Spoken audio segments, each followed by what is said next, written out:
तीन आर्ग्यूमेंट्स है जिनको मैंने अच्छे तरीके से कवर करना है। वो तीन आर्गुमेंट्स मेरे पास कौन से है? नंबर वन, समझे। लेकिन all organic process are dialectical. जिस तरह मैंने आपको कहा थियोलॉजी की बात है तो थियोलॉजी को हम पढ़ेंगे, जो पीएचडी उसने की थी वेस्टर्न सिविल सोसाइटी को, उसने क्लासेस उसके पढ़े और क्लासेस को दे के उसने असेसमेंट की और उसने एसेंस या मटेरियल थिंग पे एक ही अप्रोच अप्लाई किया था जिसका नाम था डायलेक्टिक्स। तो इसका मतलब ये हुआ कि अगर आप लोग हेगल को पढ़ेंगे तो डायलेक्टिक्स को कवर करना इंतहाई ज़रूरी है। हेगल को पढ़ने के साथ डायलेक्टिक्स को कवर करना इंतहाई ज़रूरी है। इसका जो फर्स्ट पोस्टुलेट है वो ये है कि all organic processes, what? All organic processes are dialectical. All organic processes are dialectical. कोई भी प्रोसेस जो कि ऑर्गेनिक है, कोई भी वो चीज इस मटेरियल वर्ल्ड में जिसका कोई ना कोई एसेंस है, वो एसेंस कनेक्ट होगा with the dialectics, means to logic. Logic ए भी उसके पीछे होगा, लॉजिक बी भी होगा। अगर मैं बात करूं कि ऑर्गेनिक प्रोसेसेस में ए बी के बुनियाद पे डायलेक्टिक्स है और इस थ्योरी को डायलेक्टिसिज्म कहते हैं। इस थ्योरी को डायलेक्टिसिज्म कहते हैं, जो डायलेक्टिक्स की बुनियाद पे आता है। और वो कहते हैं कि जब भी किसी बॉडी में या किसी भी पॉइंट जो ऑर्गेनिक पॉइंट्स है, जो ऑर्गेनिक थिंग्स है, सो ऑर्गेनिक प्रोसेस में रियलिटी नजर आती है। So reality of the things exist in organic process या ऑर्गेनिक थिंग्स। हर एक चीज की रियलिटी में ऑर्गेनिक प्रोसेस में उसकी क्या है? रियलिटी है। और आप लोग एक बुक लेके, जो कि हीगल की बुक है, जिसको कहते हैं phenomenology of spirit. Phenomenology of spirit में हीगल ने ये बात की है, फिनोमिनोलॉजी ऑफ स्पिरिट में हीगल ने ये बात की है कि जो भी हमारे पास इस दुनिया में, जो भी हमारे पास इस दुनिया में मटेरियल थिंग का एसेंस होता है, उस एसेंस को परस्यू करने के लिए आपके पास स्पिरिट होना चाहिए और स्पिरिट ही आपको परसेप्शन देता है अबाउट थिंग्स। अगर मैं आपको कहूं कि हीगल ने एक बात कही है कि अगर इस दुनिया में मेरे पास एक सब्जेक्ट है और वो सब्जेक्ट मेरा मास्टर है, क्या है? वो सब्जेक्ट मेरा मास्टर है, तो वो जो मास्टर होगा वो मास्टर तब होगा कि मैं इसको परसीव करो through what? Through the spirit. अगर मैं परसीव ना करूं थ्रू स्पिरिट ऑफ माइंड, या माइंड से मैं उसको एक्सेप्ट ही ना करूं, तो एक्सेप्ट करने से वो मेरे पास सब्जेक्ट है, एक्सेप्ट करने की वजह से वो मेरा मास्टर है। अगर मैं उसको एक्सेप्ट ना करूं then he is not my master। उसने रीजंस की बात की कि हर एक मटेरियल थिंग की परसेप्शंस के पीछे कुछ रीजंस होते हैं, और यही रीजन आपकी पॉलिटिकल मैच्योरिटी, सोशल मैच्योरिटी, को existence of human, national level पे डेवलपमेंट, गवर्नमेंट को अच्छी तरीके से सॉवरेनिटी देना, रिलीजियस लेवल पे आइडेंटिटी या रिलीजियस को साइड पे करना, जो उसने कहा था ये रीजन से होता है, और रीजंस के बेस पे एक ह्यूमन बीइंग डिसीजन लेता है, और वही डिसीजन वो कहता है पॉलिटिकल प्रोसेसेस को, वही डिसीजंस पॉलिटिकल प्रोसेसेस को रन करता है। इसका मतलब ये हो गया कि अगर मैं बात करूं हीगल की, तो हीगल ने बात की है फिनोमिनोलॉजी ऑफ स्पिरिट।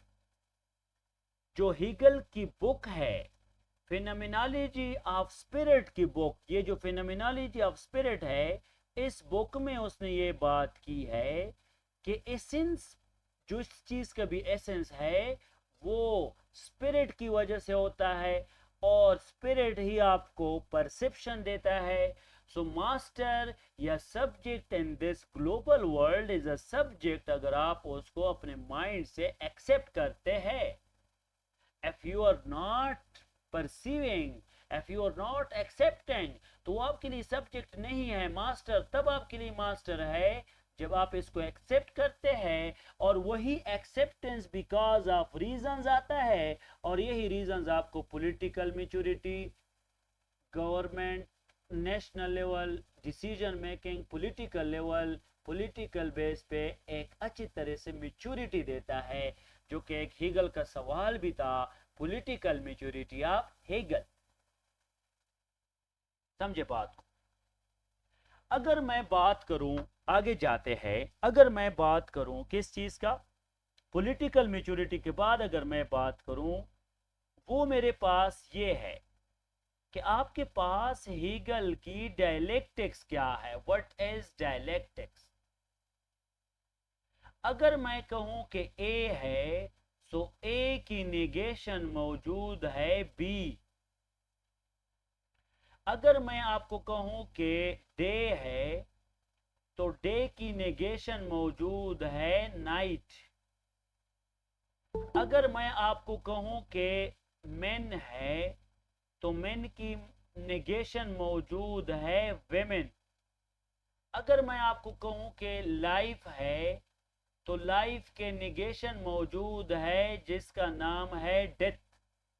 सो हर एक चीज की एक निगेशन मौजूद है, उस निगेशन को हम परस्यू करते हैं थ्रू और माइंड, और माइंड आता है स्पिरिट से, स्पिरिट ऑफ माइंड या रीजन से।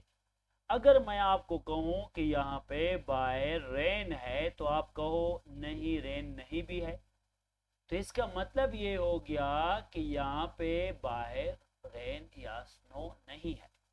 हर एक चीज के मटेरियल के अपोजिट को, या लॉजिक ए को लॉजिक बी के साथ नेगेट करने को डायलेक्टिक्स कहते हैं। अगर डायलेक्टिक्स की मैं बात करूं, तो डाई का मतलब है टू, एंड लेक्टिक्स का मतलब है लॉजिक। सो डायलेक्टिक्स मीन्स क्या, टू लॉजिक्स, इसके पीछे दो लॉजिक्स होने चाहिए। अगर मैं बात करूं कि इस दुनिया में, मैंने आपको कहा था कि एक थ्योरी है जिसको कहते हैं लॉ ऑफ आइडेंटिटी। मुझे बताया, ये मैंने पढ़ाया था, किसने दिया था law of identity? Law of identity was given by, law of identity was given by Aristotle. इस लॉ ऑफ आइडेंटिटी को नेगेट किया है किसने? हेगल ने, जिसको कहते हैं लॉ ऑफ नेगेशन। हेगल ने कौन सा लॉ दिया है? Law of negation. और ये जो लॉ ऑफ नेगेशन है, लॉ ऑफ आइडेंटिटी ये कहता है कि A is equal to A can not be equal to B, table is equal to table because of the peculiar property of table, and table is not equal to horse। तो यहाँ पे law of negation कहता है कि table जो है वो table नहीं होगा, और टेबल 100 साल बाद लकड़ी बन जाएगा, वुड। इसको कहते हैं बीइंग एंड नथिंगनेस बिकमिंग, या इसको कहते हैं लॉ ऑफ फ्लूइडिटी। तो लॉ ऑफ फ्लूइडिटी को ये समझे कि हर एक चीज डायलेक्टिसिज्म में फ्लो करता है।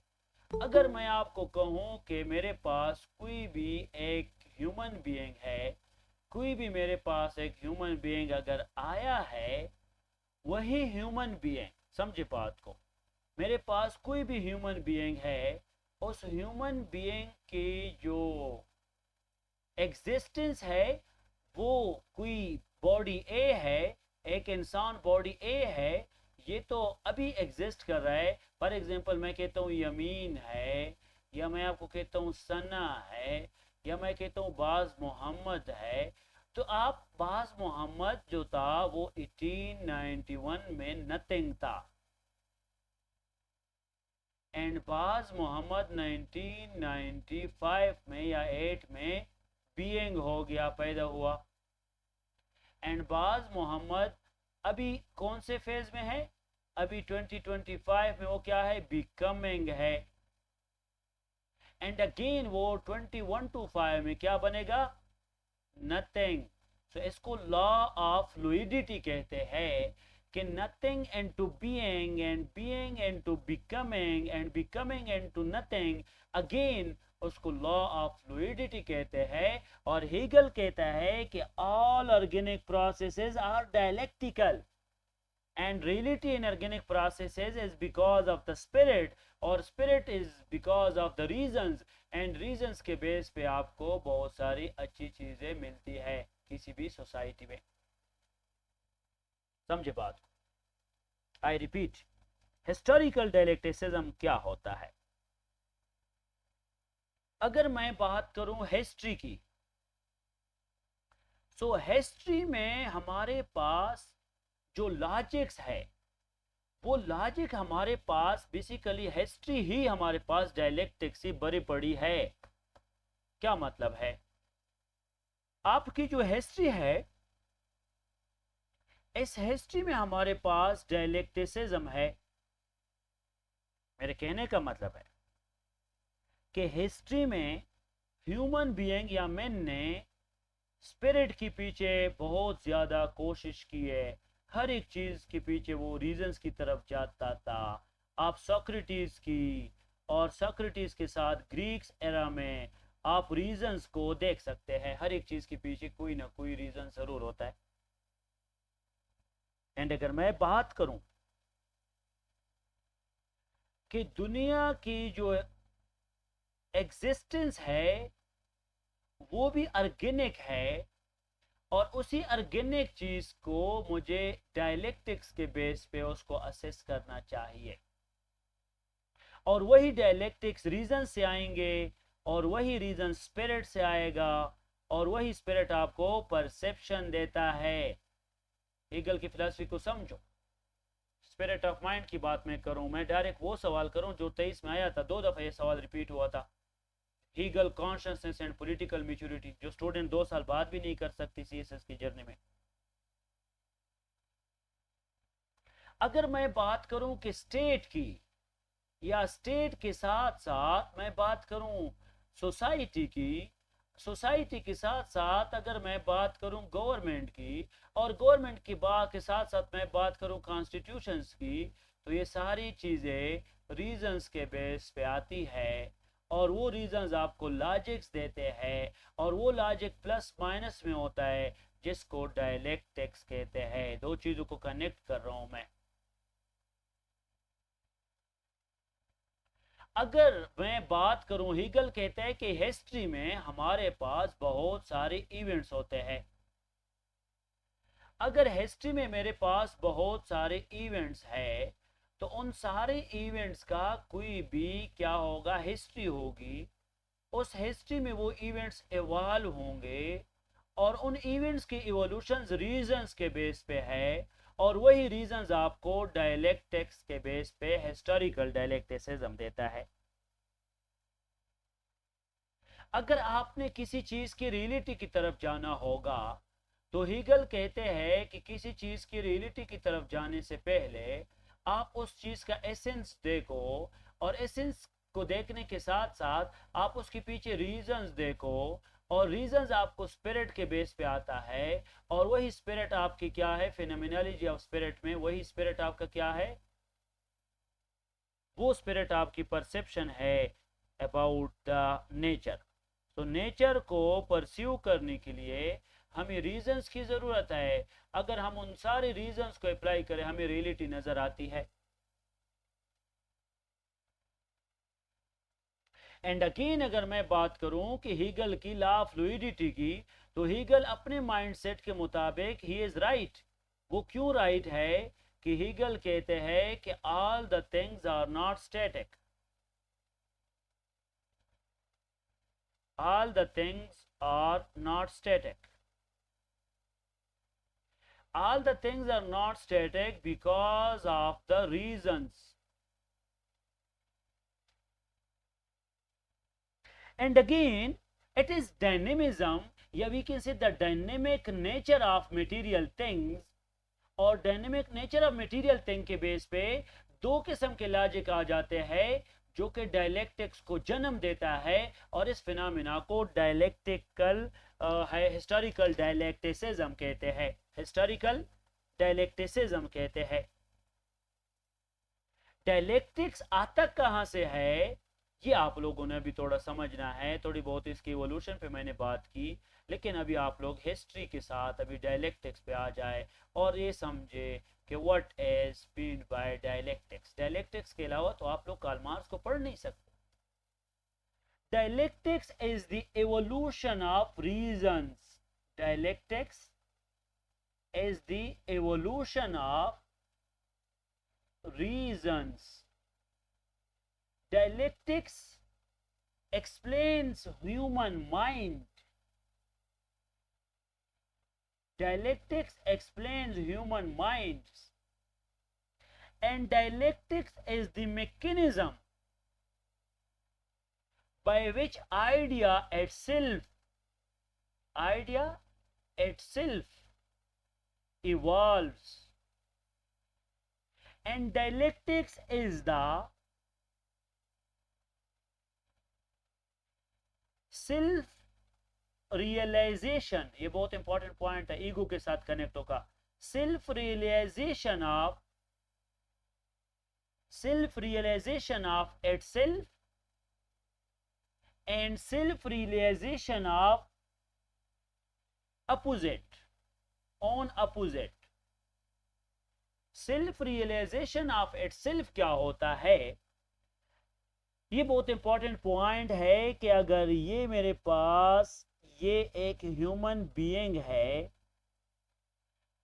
इस ह्यूमन बीइंग को मैंने कहा कि आप ऑर्गेनिक हो, सो ऑर्गेनिक थिंग के पीछे कोई ना कोई रीजन होगा, और यही रीजंस के बेस पे अगर ये एक चीज है तो ये अपने एग्जिस्टेंस को भी देखेगा, और अपने एग्जिस्टेंस के साथ साथ ये वाला मटेरियल या ये वाला ऑब्जेक्ट या ये वाला ह्यूमन इसकी निगेशन को भी देखेगा कि हाँ ये मेरे पास आ जाएगा, क्या ये मेरे पास आ गया ऑर्गेनिक। एंड अगर मैं बात करूं इसकी तो ये मेरे पास इसका उल्टा आएगा।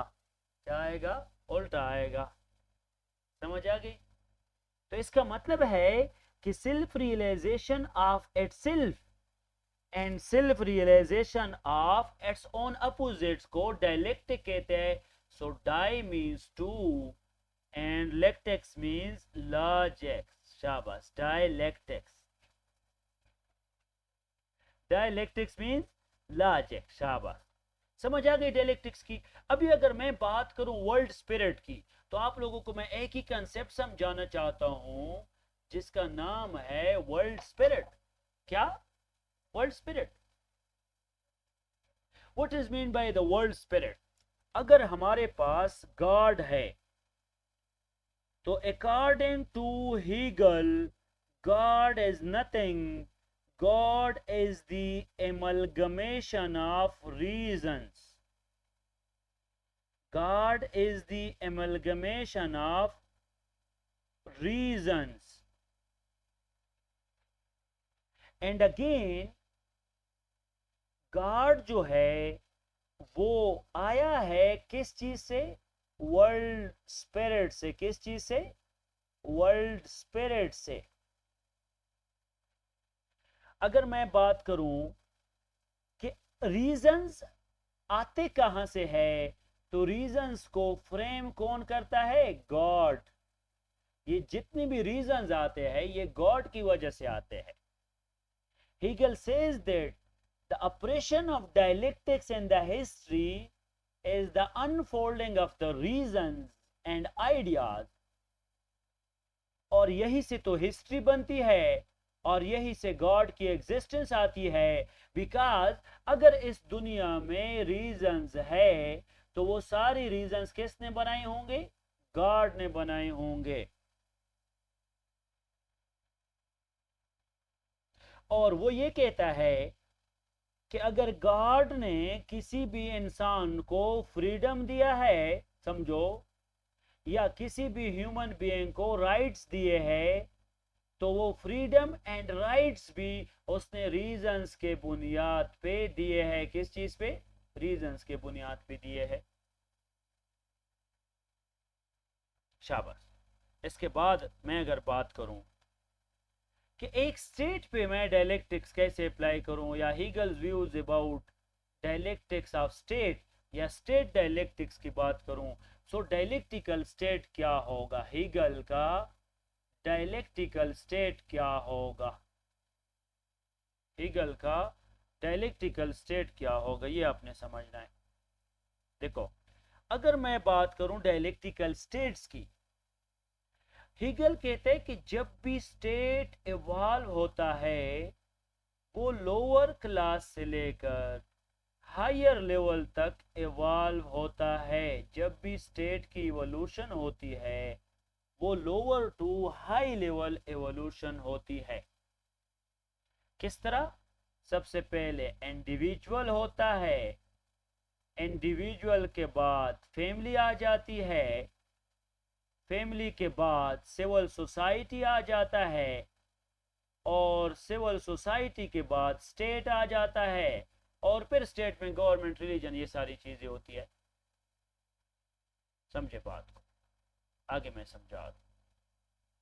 अगर मैं बात करूं इंडिविजुअल में, एक इंसान, इंडिविजुअल, एक ही इंसान एक फैमिली का हिस्सा होता है, और फैमिली उस इंसान के थीसिस को कहते हैं। मैंने आपको कहा ना, थीसिस, एंटीथीसिस, सिंथेसिस। और अगर मैं बात करूं कि एक इंडिविजुअल के लिए थीसिस है फैमिली, लेकिन उसकी सिविल सोसाइटी उसके लिए क्या है? एंटीथीसिस है, क्योंकि जो चीज फैमिली दे रही है वो सिविल सोसाइटी नहीं दे सकती। एंड अगेन अगर मैं बात करूं इन दोनों के कंपटीशन को, इन दोनों को सिंथेसाइज करता है, इन दोनों के बीच एक टसल है, तो स्टेट उसको एंटीथीसिस के बाद से स्टेट उसको सिंथेसिस देता है। एक इंडिविजुअल फैमिली में थीसिस, एक इंडिविजुअल सोसाइटी में एंटीथीसिस, लेकिन यही इंडिविजुअल किसी स्टेट में वो दोनों को मिक्स करता है, इन दोनों का कंपटीशन ठीक करता है, तो इन दोनों का कंपटीशन ठीक करके वो क्या होगा? State is, according to Hegel, state is synthesis, and state एक इंडिविजुअल के लिए यूनिवर्सल होगा। क्या होगा? स्टेट यूनिवर्सल होगा उस इंडिविजुअल के लिए, और स्टेट के बेस पे लॉज आएंगे, लॉज वो फॉलो करेगा, लॉज को फॉलो करने के लिए एक सिस्टम जनरेट होगा, उस सिस्टम में इंस्टीट्यूशंस होंगे, और वही इंस्टीट्यूशंस डेवलप होंगे। ये सारी चीज़ें उसी इंस्टीट्यूशन के बेस पे वो उसको पीस देगा, पीस के साथ साथ हार्मनी आएगी, हार्मनी के साथ साथ एक पीसफुल को एग्जिस्टेंस होगा, पीसफुल को एग्जिस्टेंस। और यही पीसफुल को एग्जिस्टेंस की बुनियाद पे अकॉर्डिंग टू हीगल अगर मैं बात करूं, तो वो स्पिरिट ऑफ माइंड के साथ वो ये कहता है कि यहाँ पे ह्यूमन बीइंग की जो कॉन्सेप्ट ऑफ स्टेट है, जो कॉन्सेप्ट ऑफ सिविल सोसाइटी है, जो कंसेप्ट ऑफ इंडिविजुअलिटी है, जो कंसेप्ट ऑफ सोवरेनिटी है, जो कंसेप्ट ऑफ फ्रीडम है, द कंसेप्ट ऑफ रीजंस है जिसको गॉड कहते हैं, द कंसेप्ट ऑफ रिलीजन है, द कंसेप्ट ऑफ लीडर है, स्टेटमैन है, the concept of middle class है, the concept of master and slave है, मास्टर स्लेव डायलेक्टिक भी उसको कहते हैं। ये सारे पॉइंट्स हीगल के पर्सपेक्टिव में एक सोसाइटी में सोशल मैच्योरिटी लेके आएगा, एक सोसाइटी में पॉलिटिकल मैच्योरिटी लेके आएगा, एक सोसाइटी में फ्रीडम को प्रिवेल करेगा, एक सोसाइटी में ग्लोबल ह्यूमन एग्जिस्टेंस की बात करेगा, एक सोसाइटी में सेल्फ एक्चुअलाइजेशन की बात होगी, एक सोसाइटी में स्पिरिट की बात होगी। वही स्पिरिट आपको रीजंस देंगे और वही रीजंस गॉड है, और वो गॉड क्या करेगा, इन रीजंस को फ्रेम करेगा। So according to the Hegel perspective, reason is the second name of God, reasons is the second name of God. And again अगर मैं बात करूं तो आपकी रीजंस डायलेक्टिक्स फॉर्म में होंगे, और dialectics is true logic of same thing that is practiced by synthesis। अगर मैं कहूँ एक इंडिविजुअल है, कोई भी बाज मोहम्मद है, कोई भी यहाँ पे सना है, वो एक इंडिविजुअल एक फैमिली में, एक इंडिविजुअल अपने फैमिली में क्या है, वो अपने फैमिली में थीसिस है, और उसका एंटी थीसिस सिविल सोसाइटी है, और उसके एंटी थीसिस के बाद उसका सिंथेसिस क्या है, स्टेट है।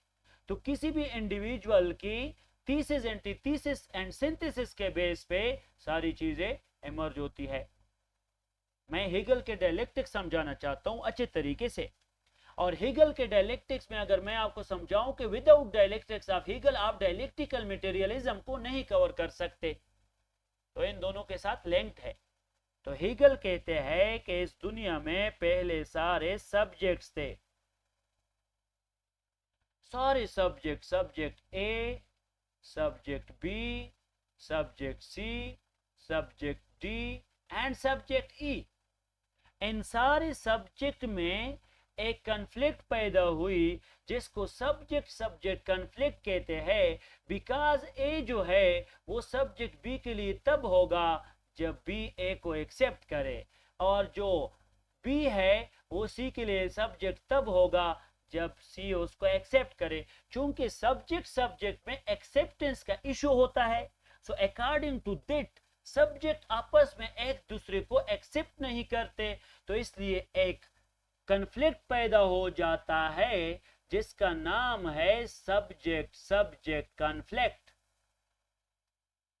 और सब्जेक्ट सब्जेक्ट कॉन्फ्लिक्ट का मतलब ये होगा कि वो एक दूसरे को डिस्टर्ब करेंगे, फोर्स अप्लाई करेंगे, बिकॉज रीजन नहीं है यहाँ पे। और सब्जेक्ट जो होगा ये इन दो तीन सब्जेक्ट को खत्म करेगा, तो फोर्स अप्लाई करके कुछ सब्जेक्ट सब्जेक्ट होंगे और कुछ सब्जेक्ट ऑब्जेक्ट बन जाएंगे, और वो सब्जेक्ट ऑब्जेक्ट बनने के बाद इस फिनोमेना को सब्जेक्ट ऑब्जेक्ट डायलेक्टिक कहते हैं। और सब्जेक्ट ऑब्जेक्ट डायलेक्टिक्स में ये हेगल कहता है कि ये सब्जेक्ट जो है ये A B C D subject है, इसमें सी और डी ऑब्जेक्ट बन गए, लेकिन ये बेचारे फोर्स की वजह से बने, ये खुश नहीं है, लेकिन because of the force they are subject. So इसका मतलब ये हुआ कि इस दुनिया में अगर सारे सब्जेक्ट्स है, सो अकॉर्डिंग टू हेगल ये सारे सब्जेक्ट्स जो है वो सब्जेक्ट्स इवॉल्व होंगे ऑब्जेक्ट्स में, और यहाँ पे एक डायलेक्टिक आएगा जिसको सब्जेक्ट ऑब्जेक्ट डायलेक्टिक्स कहते हैं। इस डायलेक्टिक्स को फॉलो किया किसने? कार्ल मार्क्स ने फॉलो किया।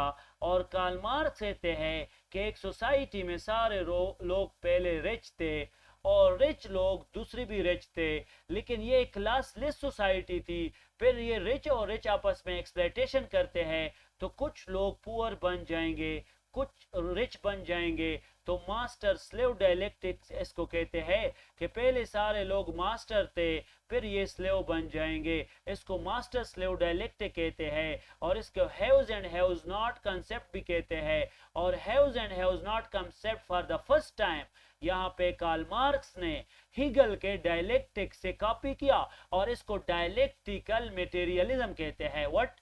Dialectical materialism.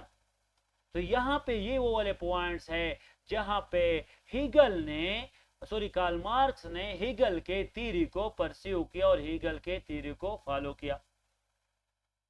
तो इन द सेम मैनर अगर मैं आपको अपने नोट्स में समझाऊं, आप लोग देख सकते हैं इस पूरे नोट्स में from top to bottom Karl Marx and Hegel में डायलेक्टिकल मटेरियलिज्म आपको नजर आ रहा है, हिस्टोरिकल मटेरियलिज्म नजर आ रहा है, थ्योरी ऑफ कम्युनिज्म नजर आ रहे।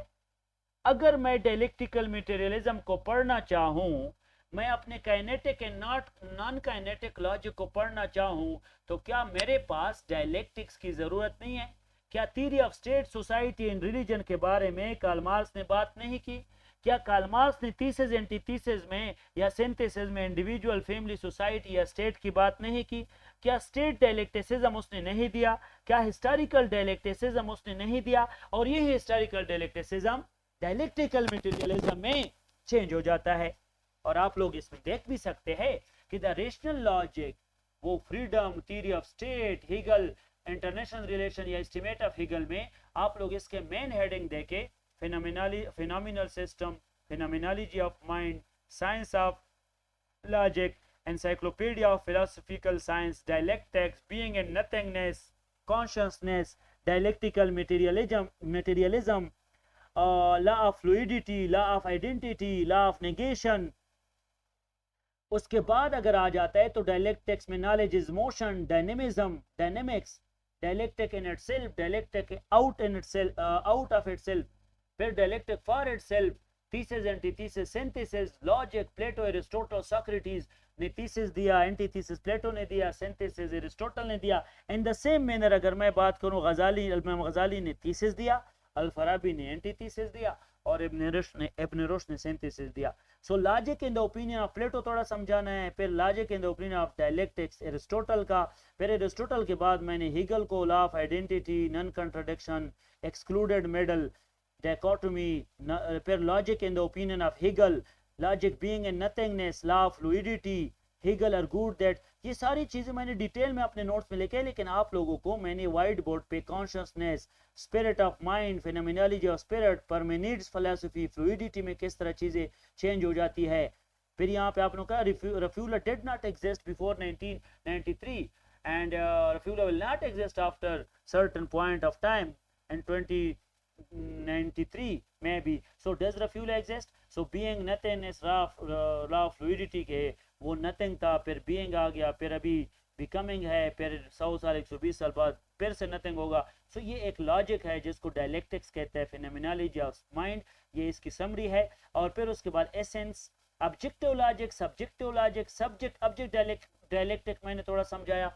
सब्जेक्टिव एंड ऑब्जेक्टिव लॉजिक्स को थोड़ा समझना होगा, और सब्जेक्ट ऑब्जेक्ट डायलेक्टिक्स जो अभी मैंने व्हाइट बोर्ड पे समझाया वही है जो अभी यहाँ पे लिखा है। सब्जेक्ट ऑब्जेक्ट डायलेक्टिक्स में एक लेवल ऑफ कॉन्शियसनेस होगा, लेकिन अगर मैं सब्जेक्ट ऑब्जेक्ट डायलेक्टिक्स की बात करूं तो सब्जेक्ट ऑब्जेक्ट डायलेक्टिक्स में एक चीज बहुत इंपॉर्टेंट है, वो ये है कि आपके पास सारे इस पूरे मटेरियल वर्ल्ड में सारे सब्जेक्ट्स थे, लेकिन फिर कुछ ऑब्जेक्ट्स बन गए और फिर इसका एक डायलेक्टिक्स आया।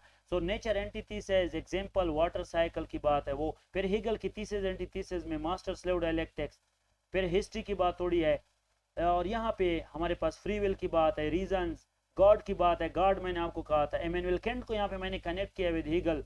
तो हीगल को बहुत अच्छी तरीके से इंडिविजुअलिज्म, सेल्फ कॉन्शियसनेस, ये सारी चीजें आप कवर करोगे तो तब आप डायलेक्टिकल मटेरियलिज्म, ये देखो self consciousness, subject subject, subject subject dialectics, master slave dialectics, haves and haves not, dialectical materialism, फिर competition of identity, to suppress at subject conflict, subject A, subject B competition, suppressing each other, one will win, other will lose. So subject object winner loser या haves and haves not dialectic आ जाएगा. यहाँ पे एक asymmetrical relationship आ जाएगी. फिर उसके बाद subject object में मास्टर स्लेव एसिमेट्री आएगी. तो डायलेक्टिकल आयरनी ये फोर्स है जिस फोर्स के बुनियाद पे हेगल ने कहा कि ये जो डायलेक्टिक्स है इस फोर्स के बुनियाद पे वो क्या करेगा, वो सब्जेक्ट जो है दूसरे सब्जेक्ट को ऑब्जेक्ट बनाएगा. तो otherisation of slave by master कि कुछ जो है वो स्लेव मास्टर जो है वो स्लेव को अदराइजेशन कहते हैं. ऑब्जेक्टिफिकेशन में एक्सटर्नलाइजेशन ऑफ माइंड की बात है, ये मैं कल डिटेल में समझाऊंगा. Art religion and philosophical detail में होगी. और उसके बाद डायलेक्टिकल मटेरियलिज्म तक पहुंच जाते हैं और फिर हम उसके बाद समरी और समरी के बाद फिर हम आ जाते हैं ऑरिजिन ऑफ स्टेट. मैंने थोड़ी बहुत स्टेट की डायलेक्टिसिज्म समझाई, लेजिस्लेचर, एग्जीक्यूटिव, जुडिशरी, मोनार्क, फिर कार्ल मार्क्स आ जाता है. तो ये कार्ल मार्क्स से पहले आप लोग देखेंगे हेगल को पढ़ना ज़रूरी है क्योंकि हम डायलेक्टिकल मटेरियलिज्म कार्ल मार्क्स का पढ़ेंगे और कार्ल मार्क्स के डायलेक्टिकल मटेरियलिज्म को पढ़ने से पहले हेगल के डायलेक्टिक्स या फिनोमिनोलॉजी ऑफ स्पिरिट या स्पिरिट ऑफ माइंड या हेगल की कॉन्शियसनेस इस तरह के कंसेप्ट को पढ़ना ज़रूरी है. तो मैं समझूंगा कि आप लोग सबसे पहले जो है वो हेगल के डायलेक्टिक्स को अच्छी तरह से कवर करें और जब हेगल की डायलेक्टिक्स अच्छी तरीके से कवर होगी फिर हमने कार्ल मार्क्स के डायलेक्टिकल मटेरियलिज्म या हिस्टोरिकल डायलेक्टिसिज्म या हैव्स एंड हैव्स नॉट या क्लासलेस सोसाइटी या कार्ल मार्क्स की थोड़ी बहुत रिवोल्यूशन वो भी हमने पढ़ना है जो इसके साथ लिंक है. दोनों के एक साथ लिंक करना है और ये थीसिस एंटीथीसिस सिंथेसिस के बेस पे होता है और आप लोगों ने अच्छे तरीके से डायलेक्टिक्स को समझना है ताकि फिर आप लोगों को डायलेक्टिकल मटेरियलिज्म का इशू ना हो. स्पिरिट ऑफ माइंड को समझना है, ह्यूमन कॉन्शियसनेस को समझना है. तो हेगल के कॉन्टेक्स्ट में मैंने अभी आप लोगों को पॉलिटिकल मैच्योरिटी भी समझाई और पॉलिटिकल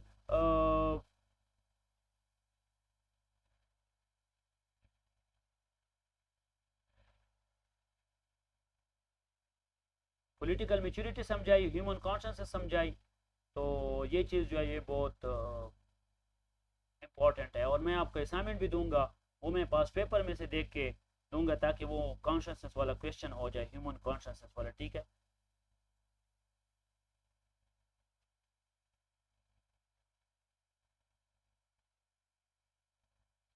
शाबाश, असाइनमेंट मैं दूंगा. ठीक है, ताकि फिर वो वाला क्वेश्चन हो जाए. एक मिनट मैं देखता हूँ. ह्यूमन कॉन्शियसनेस पे एक आया भी था, क्या कहता है, ह्यूमन कॉन्शियसनेस पे एक क्वेश्चन आया भी था. ठीक है, शाबाश, फर्स्ट पेपर में है. ठीक है,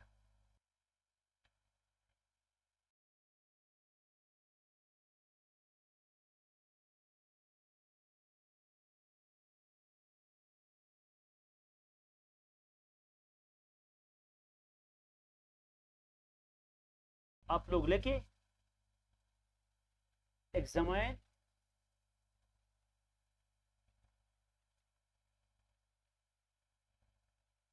शाबाश. हाँ, ये examine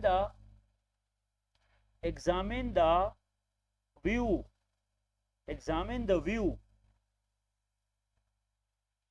examine the view that Hegelian spirit is nothing.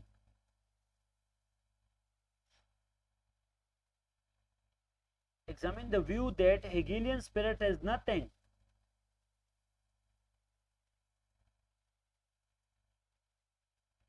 Examine the view that Hegelian spirit is nothing. But examine the view that Hegelian spirit is nothing but evolution of human consciousness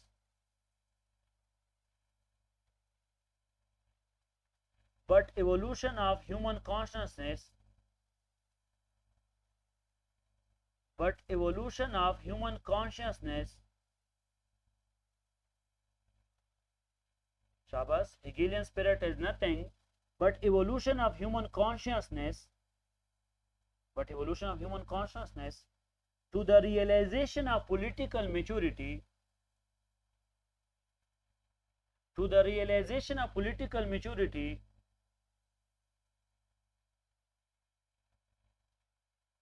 to the realization of political maturity,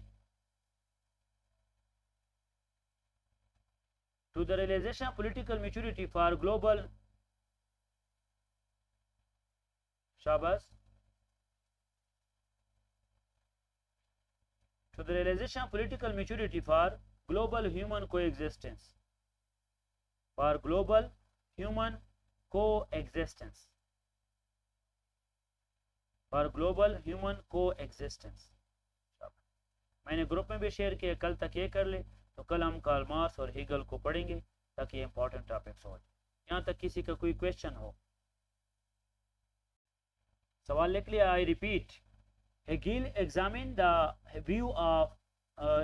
view that Hegelian spirit is nothing but evolution of human consciousness to the realization of political maturity for global human coexistence। ये आप लोगों का assignment है, सही है।